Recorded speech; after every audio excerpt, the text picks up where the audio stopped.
시청자 여러분 안녕하십니까? VOA 뉴스투데이입니다. 북한이 단거리 탄도미사일을 발사한 지 엿새 만에 또다시 여러 발의 발사체를 발사했다고 한국 군 당국이 밝혔습니다.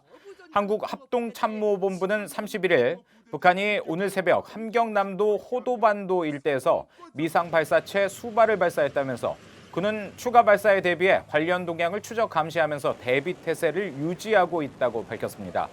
북한은 앞서 지난 25일 호도반도 일대에서 신형 단거리 탄도미사일 2발을 발사했으며 당시 한국 정부는 모두 600km를 비행한 것으로 파악했습니다. 도널드 트럼프 대통령은 북한 김정은 위원장과의 좋은 관계를 또다시 강조했습니다. 마이크 폼페오 국무장관과 스티븐 비건 특별대표가 아세안 지역안보 포럼 참석을 위해 출국한 가운데 최근 미북 간 접촉이 있었다고 백악관이 확인했습니다. 김영교 기자가 취재했습니다. 도널드 트럼프 대통령이 외부 행사 참석 전 기자들을 만난 자리에서 현상 유지가 목표냐는 질문을 받았습니다. 트럼프 대통령은 김정은 북한 국무위원장과의 사이가 여전히 좋다는 말로 답했습니다. My relationship with Kim Jong-un is a very good one, as I'm sure you've seen. 그러면서 앞으로 어떤 일이 일어날지는 말할 수 없다면서 지켜보자는 말을 반복했습니다. 트럼프 대통령은 앞서 지난 25일 북한이 단거리 탄도미사일 2발을 발사한 뒤에도 작은 것이었다며 언짢지 않다고 말했습니다. 이런 가운데 백악관은 국가안보회의 NSC 관계자들이 최근 한국을 방문해 판문점에서 북한 측 당국자들과 실무 협상 재개와 관련해 논의했다고 확인했습니다. 트럼프 행정부 관계자는 관련된 보도 내용이 사실이라면서 다만 협상 재개 시점은 조만간이 아니라 머지않은 때로 이해하고 있다고 밝혔습니다. 앞서 로이터 통신은 지난달 30일 트럼프 대통령과 김정은 위원장과의 판문점 만남 당시 촬영한 사진을 전달하기 위해 백악관 국가안보회의 관계자가 비무장지대를 방문했다고 전했습니다. 한편 마이크 폼페오 국무장관은 아세안 외교장관 회의와 아세안 지역안보 포럼 ARF에 참석하기 위해 30일 태국 방콕으로 출발했습니다. 스티븐 비건 국무부 대북특별대표도 방콕으로 출발했으며 이번 아세안 포럼에 리용호 외무상 대신 참석할 것으로 알려진 김재봉 태국 주재 북한 대사 등 북한 측과의 접촉은 비건 특별대표가 맡을 것으로 예상됩니다. VOA 뉴스 김영교입니다. 미국인 10명 가운데 6명은 북한 정권을 위협으로 보고 있으며 핵무기 저지를 위해 무력 사용도 지지하는 것으로 나타났습니다. 미 폭스뉴스가 지난 21일부터 23일까지 민주공화당 기관들과 함께 미국인 1,004명을 대상으로 실시한 여론조사 결과 응답자의 60%가 북한을 미 국가안보에 대한 실질적인 위협이라고 답했습니다. 또 57%는 북한의 핵무기 프로그램을 저지하기 위해 미국의 군사행동을 지지한다고 응답했습니다. 군사행동에 반대한다는 응답은 36%였습니다. 여론조사 관계자는 북한 정권을 위협으로 보는 응답은 지난 13년 조사 때와 크게 다르지 않다며 백악관의 당파 성향과 지정학적 변화와 관계없이 북한 등 불량 국가를 위협으로 보는 미국인들의 관점은 일관적이라고 평가했습니다. 유럽연합과 호주가 북한의 포괄적 핵실험 금지 조약에 즉각 서명 비준하라고 촉구했습니다.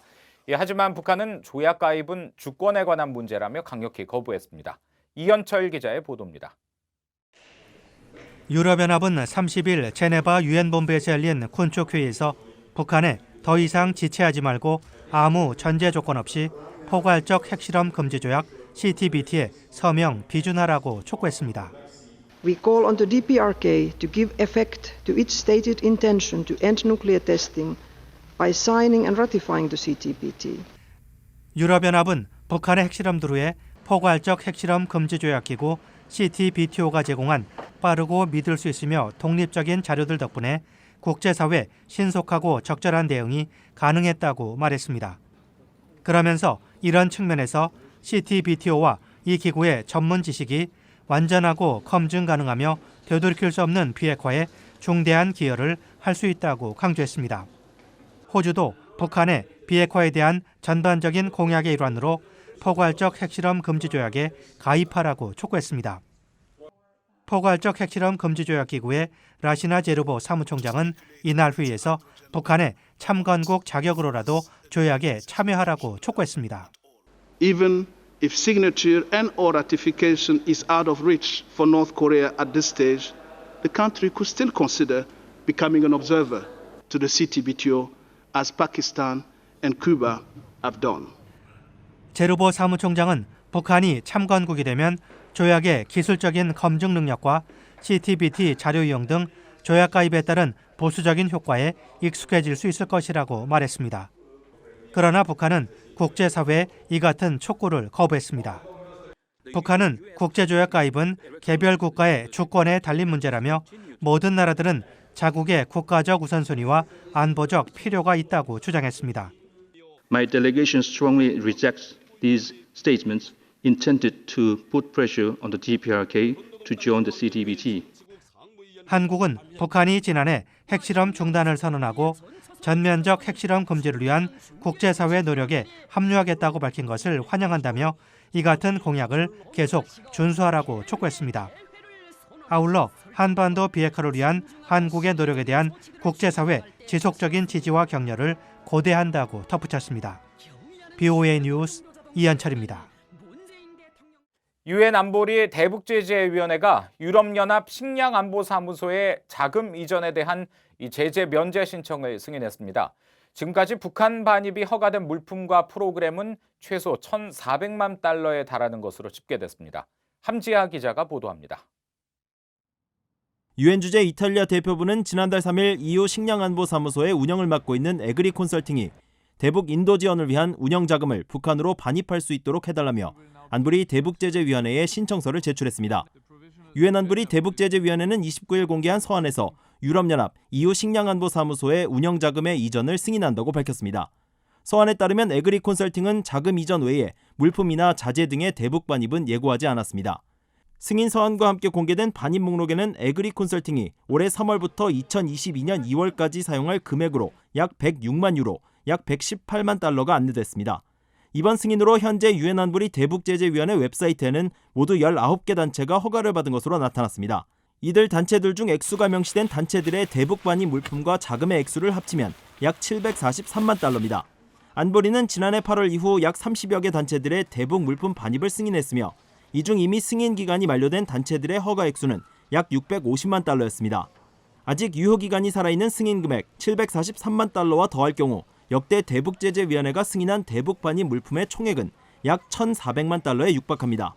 대북제재위원회는 지난해 8월 인도적 대북 지원에 대한 가이드라인을 공개하고 대북 지원 단체들이 충족시켜야 할 10가지 조건들을 명시한 바 있습니다.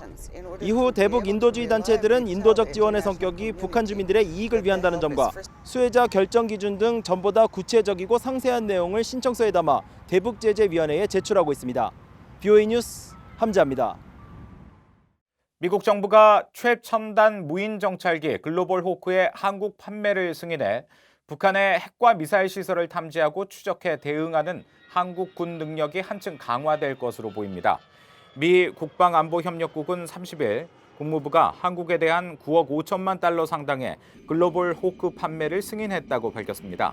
한국은 지난 2014년 글로벌 호크 제조업체인 노스롬 그루먼사와 넉 대의 구매 계약을 체결했지만 미 정부의 사이버 보안 강화 정책과 소프트웨어 문제 등으로 승인이 지연됐었습니다. 고고도 무인 정찰기인 글로벌 호크 블록 30은 반경 3,000km, 최대 42시간까지 비행하며 적외선으로 적의 미사일 발사 순간을 포착하고 직접 요격도 가능한 무기체계입니다. 군사 전문가들은 한국이 글로벌 호크를 도입하면 거의 북한 전역을 감시하며 이동식 미사일 발사대에 장착된 미사일 종류까지 식별이 가능하다고 밝혔습니다.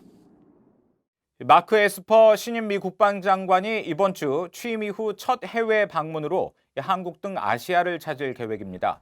미 국방부는 30일 에스퍼 장관이 8월 2일부터 하와이와 호주, 뉴질랜드, 일본, 몽골, 한국 등을 순방한다고 밝혔습니다.